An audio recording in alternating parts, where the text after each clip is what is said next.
I'm born and raised here in Seattle and in Phoenix, Arizona. Oh yeah? Tell me about home life, who raised you, family vibes. I was adopted from birth. My mother was, my real mother, she was 15, and my father, he was 22.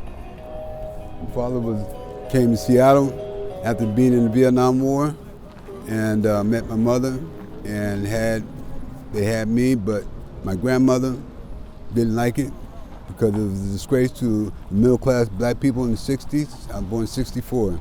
So they made my mom give me away, and that's the beginning of my life right there. And so how old were you when you were adopted into another family, I assume? Well, I was in agencies up until 2 years old. Okay. Right, because they signed me away before I even landed on Earth. They wasn't having it. And so at 2 years old, I came to the family that I grew up with. Okay. Yeah. And you were in that one family until my father and mother passed away. Well, let's go to, because at some point you found out about this story. Understood. And did you meet your folks ever? I did meet my folks. I did. I never got to meet my father in person, but I talked to him before he passed away. My mother, I met her when I was 29 years old through the identicalness of me and my brother. She had my brother 4 years after me. Her and my dad stayed together, and 4 years later had my brother. Now she's 19, and she kept him. And because of our identicalness. How did that connection happen? You know, touching me, asking me this question, but it's okay because it was through a best friend of mine that we met, and she put two and two together. She knew me and her was friends since the 4th grade. She knew I was adopted. She, long story short, she seen this guy at a club all the time. I would come back and forth from Phoenix. I had moved down to Phoenix then. She would come back and forth. I would come back and forth. And she told me that she knows this guy who looked just like me, or met him, right? And just resemblance. Except for I'm darker and he's light-skinned. My father's light-skinned, my mom's light-skinned. And because of that, that's how we met. You know, it's a long story. So maybe some other time I'll go into it. Well, it's, on one hand, it's part of your story, and that's okay that it's long. There's no time limit with this. Okay. But I'm so curious. Did you meet your brother? And I did. I did. So face to face. Since you put it that way, she knew that I was adopted. So she told me that she'd seen this guy at a club all the time, looks just like me. I told her, well, what I know is my real last name is Allen. She said, next time I see him, I'm going to go ask him about it. She sees him at the club. She tells him about the situation. He thinks he's a woman's man, a gift to a woman, right? So he thinks she's hitting on him. He gives her number. We call him. And he says, you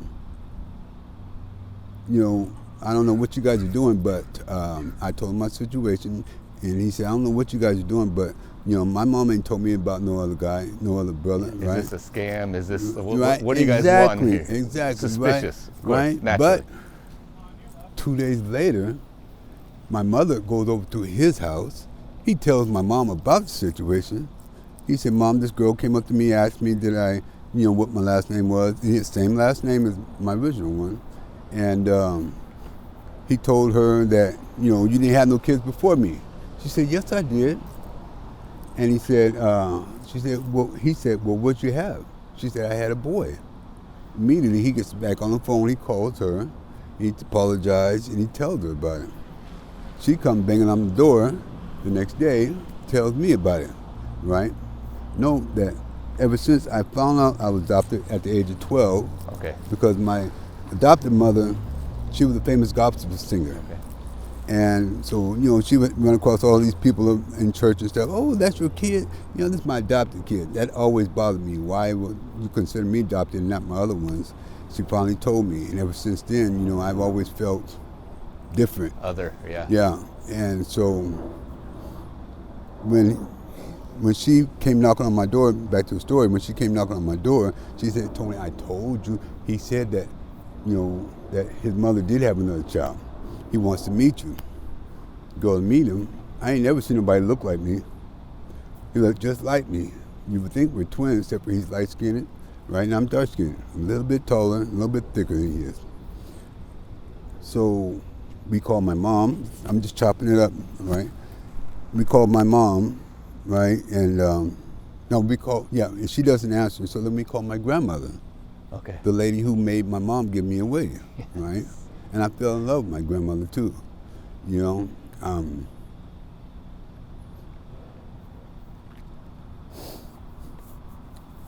Take your time. Take your time. I am. So, we talk, and he shows me a picture, and he says I look just like my grandfather, right, which is my mom's dad, and I do look like him.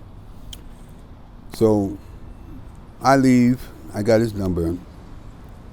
Something tells me to, ask him for my mom's number, but then I get a call from my mom because he gave her the number, and she said, "Is Tony there?" I said, "This is Tony." She said, "Well, hi. I'm your mother," and I was at shock. You're 29. I'm 29. And your mouth's on the floor. On the floor, broken up in pieces. Yeah. So she wanted to come over. I don't know what she looks like, so I said, "Yeah." I gave her the address. She comes.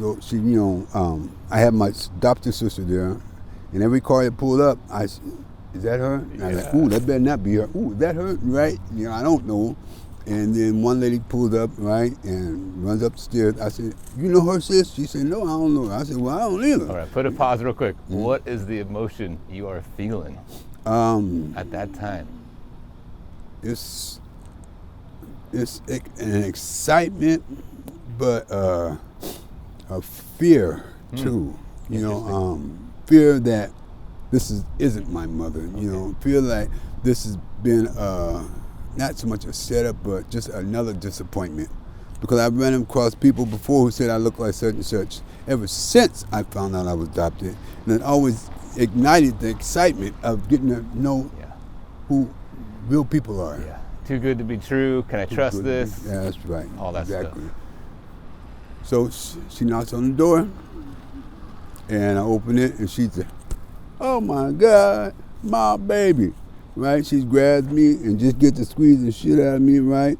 And I said, "Come on, woman, come on. Hey, let me loose," right? I said, "Come on in," right? Brushing the boogers off of me and stuff, right? I said, "Come on in," and my mother, my adopted mother was there, but know that she was fading away because she has Alzheimer's. Okay. She's fading away, but then my real mother's coming in my life. So see God moving, right? And so I asked her, I said, "Even though I look like your son, what makes you think that, I am your son?" Prove it. Well, and she said, "What I know is the child I had was born in September." She said, "I don't remember the exact date." She said, 1964, right, at Swedish Hospital. Now, what I know from my adopted mom is that my birthday is September 23rd, 1964, and I was born in Swedish Hospital. When she said that, a feeling overcame me as if that's her. And so I had her in my life. She died about 5 years ago now, but I had her in my life all that time. When we confirmed it, next week, my grandma had a big old dinner, right? And all the family, I had I don't know how many families. So you just met. I just met everybody all of a sudden. My mom came and picked me up. Wow. She didn't tell me about it, right? Surprise. And came pick me and my wife up. We had moved back up here from Arizona. I had 3 kids at the time with her, and she picked us up. She took us up to grandma's, and we had family all over. "Hey, I'm cutting it, I'm cutting it, I'm cutting it, I'm cutting it." And it was just overwhelming. Surreal, right? Man, that's surreal. Yeah, I got a chance to meet my great auntie. My grandmother, she had 13 sisters and 1 brother.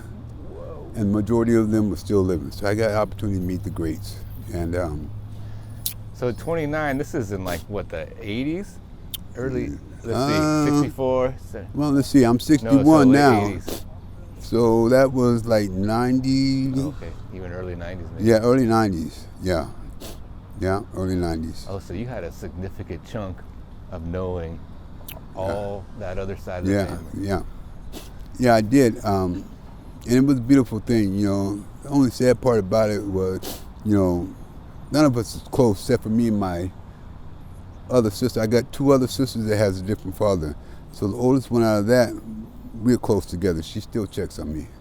And it's sad because me and my mom, if it wasn't for me putting the effort of keeping us together, we wouldn't stay together. I think she was written with guilt. You know, and I told her from the get-go, Mom, don't ever feel bad about what happened. I don't care what happened. Know that I love you.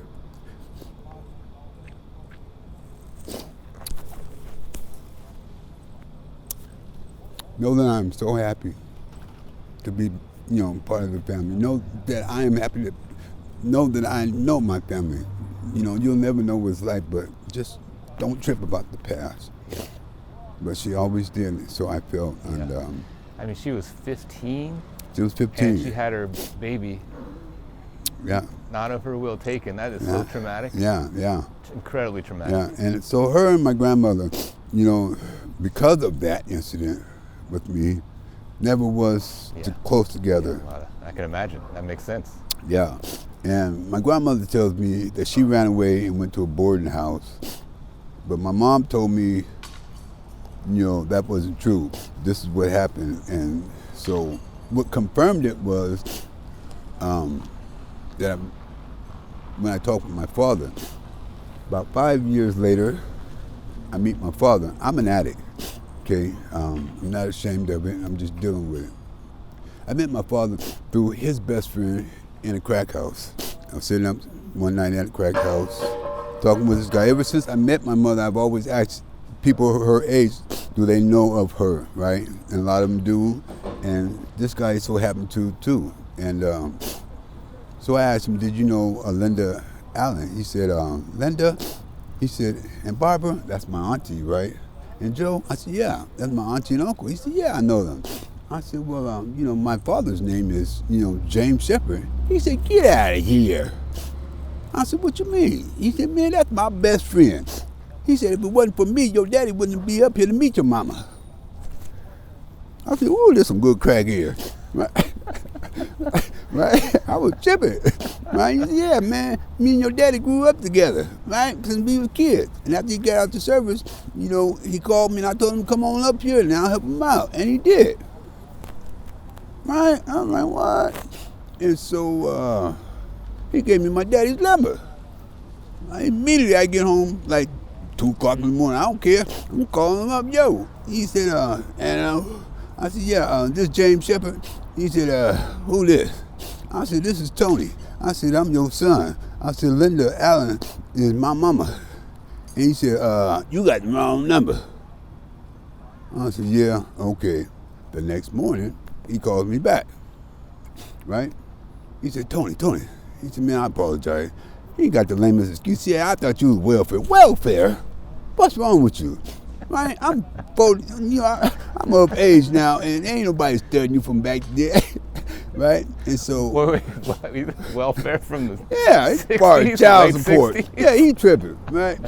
He must have been doing something. And so, you know, we got talking. I said, hold up, I'm gonna get some clarification about the situation. I put him on hold, called my mama, right? And my mama, she said, hello. I said, hey, brown sugar. That's what I used to always call her. I said, hey, brown sugar. She said, hey. That should always make her day, right? And I missed calling her. I said, hold up. I got somebody you need to talk to. And she said, so my dad said, hello? She said, James? He said, Linda? They got to talking like they're going to reunite. I said, hey, wait a minute. Now, y'all forget I was here, right? Right? It's because of me that this situation happened, you know, and it ain't going to be because of me y'all get back together now. I'm playing with him, right? And they got to talking, and it was a beautiful thing, right? So they got reconnected as well. They didn't get reconnected. Well, at least they connected at that talked point. since that last time. Right. Okay. But about 2 years later, I always talked with my father, but I never did go see him. And I told him that I was going to come see him. That was December. I was going to go see him in June. And he died in January. Damn. I never got to see him, but I got to meet my sister on his side. And we talked and kept in touch for a while. And I got 2 other brothers over there. And my daddy was community property. He slanged his thing all over the place. He even had a kid. I ain't lying. That's okay. He had a kid coming at the same time I was coming from somebody else. Ooh. You're my dad. Bad. He bad. My daddy was a hustler. And this is in, where is this at? Right here in Seattle. In Seattle. Yeah, he was a hustler. He had whole houses. He had gambling houses. He was a hot mess. But anyway, yeah, he passed on me, man. And so that's, is, a bit of my family history. I mean, that is, sounds really hard, but also so rich. I consider it more rich than anything else because I don't know nothing else but that. So how can I say it's hard? Sure. Makes sense. It's what I know. Yeah, that's right. That's what you know. Yeah. Well, you touched on a little bit. I mean, thank you for sharing that. That's powerful. And I'm so glad you got to reconnect. Just like, it's incredible. Yeah, it is. It's a blessing. We were talking earlier. You were married? Yeah, I was married.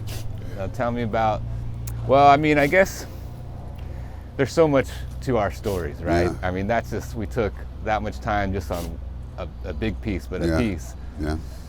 But growing up in this adopted family, was there other kids? Yeah, I was the second youngest. There was 2 adopted, me and I had another sister who was adopted.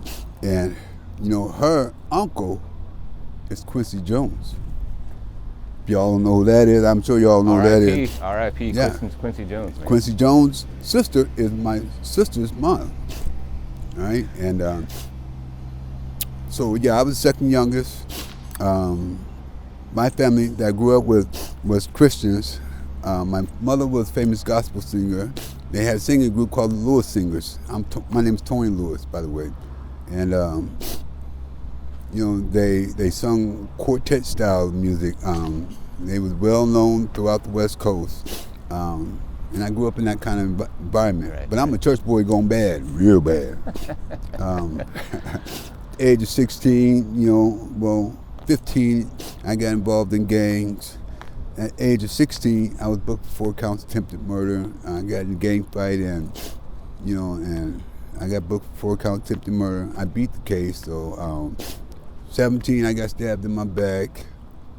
18, I had my first child, which took me out of the gang life because he gave me a reason to leave that alone. That was Tony Jr. And he was not my wife's child. He was a child before my wife. We was together for 2 years, and after that, I met my wife. She was from Mexico, and we had 3 kids. And the youngest out of that one, he got killed when he was 7 years old. And just another touching, so episode sorry. in my life. I It's got okay. I got 3 girls, man. Yeah, That is I had a parent's 2 worst nightmare. Right. I got 1 girl out of all my kids. I got 1 girl and 4 boys. And so after that son got killed, that tore us apart, got divorced, whatever. 10 years later, I had another son, which is my youngest son now, and his mother, we was together for 25 years, never got married, and she got killed 7 years ago. Same way my son got killed, got ran over. And so, that really took me back out here into my addiction. I was when my youngest son was born, I made a promise to him and God and to myself that I would get clean, and I did. and I was, in recovery for 20 years. I didn't have 20 years, but I never gave up. I would always tell on myself that I relapse and keep on going at it. I'd have a bunch of 2 years, bunch of 3 years, and the longest I ever had clean, uninterrupted, which is weekends and holidays included, was 5 years. And but I love recovery.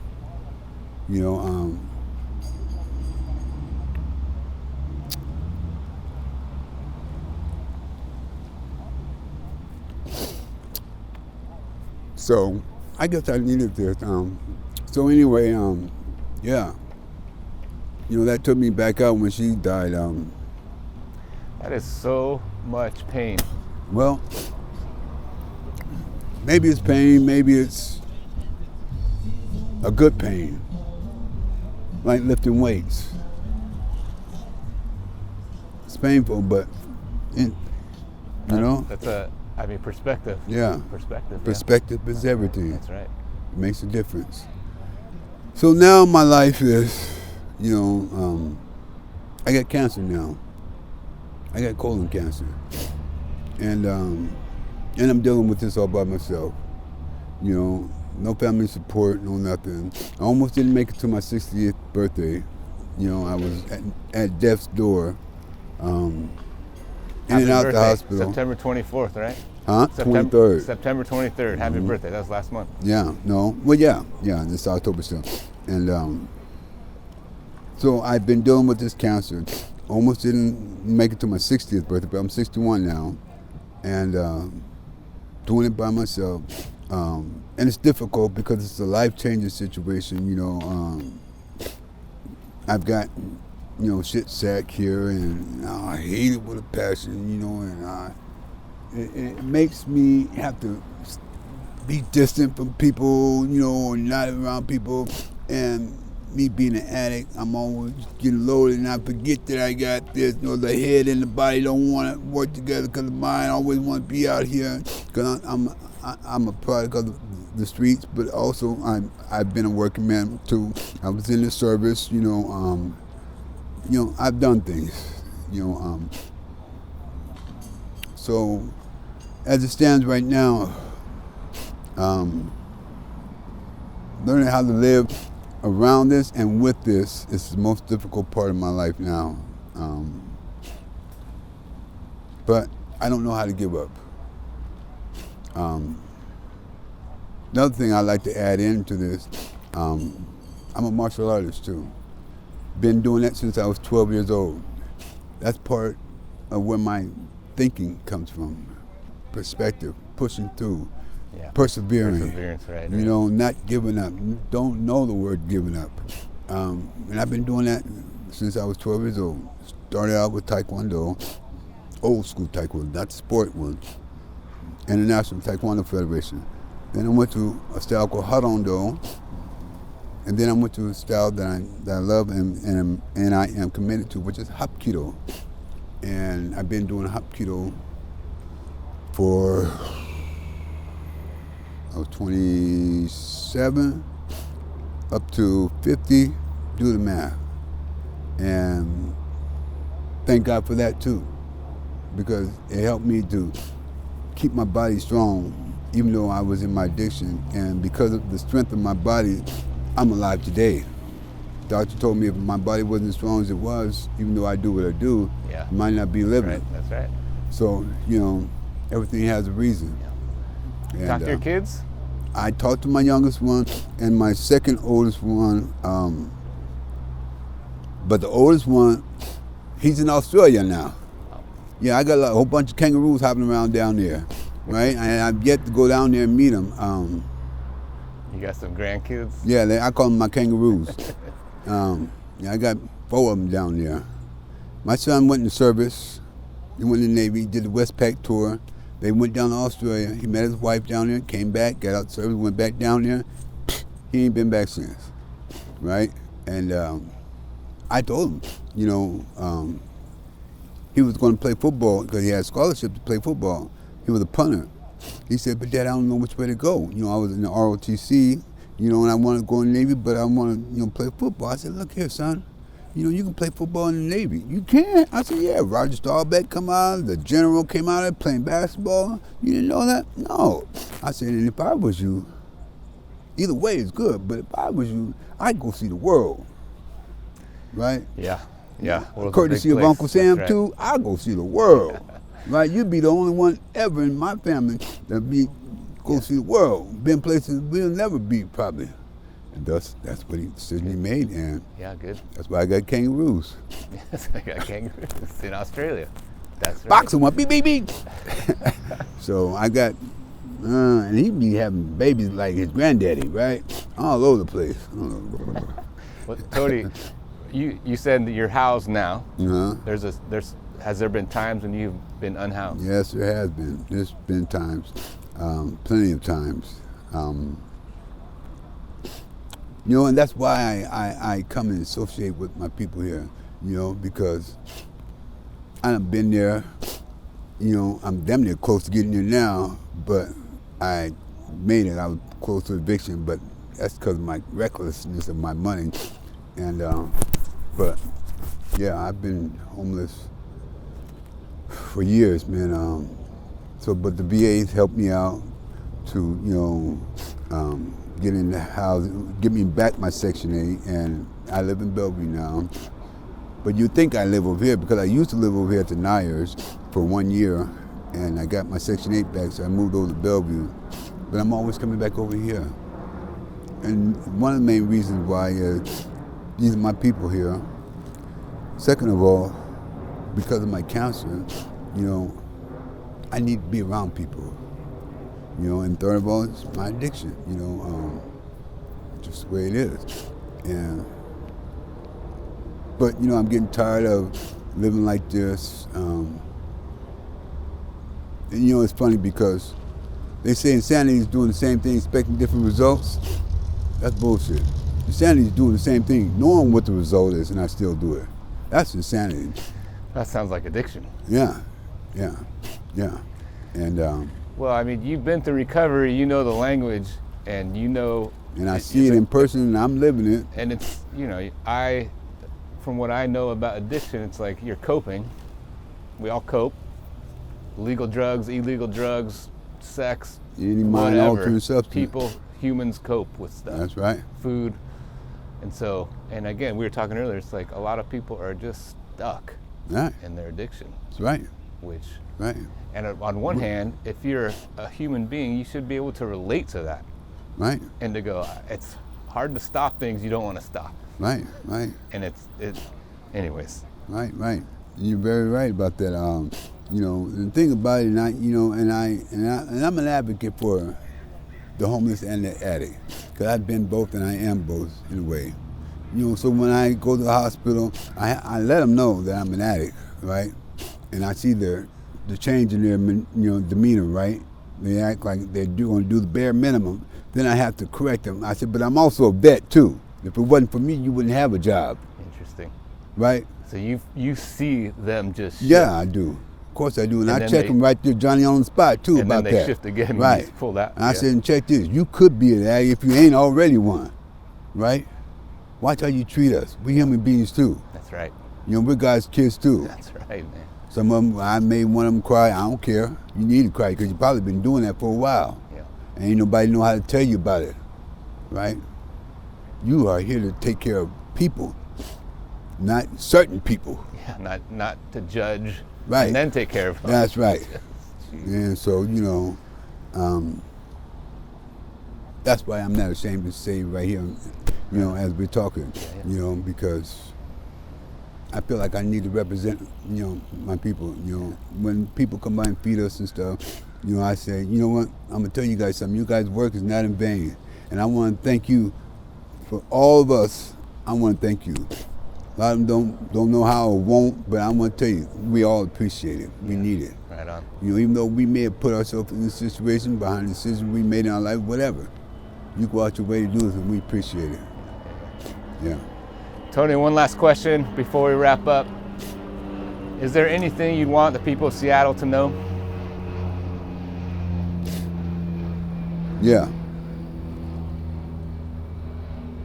You know, old saying, be careful who you meet going up, you might meet them coming down. We're all God's kids, man. You know? We're all God's kids, man. Don't be so quick to judge. You know, helping people is helping yourself. You know? You can bless yourself or curse yourself. Choice is yours. Yo, I'm Tony. I'm one and only. Thanks for letting me share. Good to hear your voice, man. Thanks so much for sharing, for your honesty and vulnerability. Thank you. Right Thanks on, for man. having me. I appreciate you, man. Appreciate you, my friend. Oh, I feel honored to know this piece of you. I'm trying to tell you, you never know who you fucking with. It's just like you don't know You don't. who you're gonna meet, what's That's behind right. those That's eyes. right. It's like you just don't know You don't until you know. ask. That's right. Closed mouth don't give. You can't put a chicken bone in your mouth. You don't say, huh?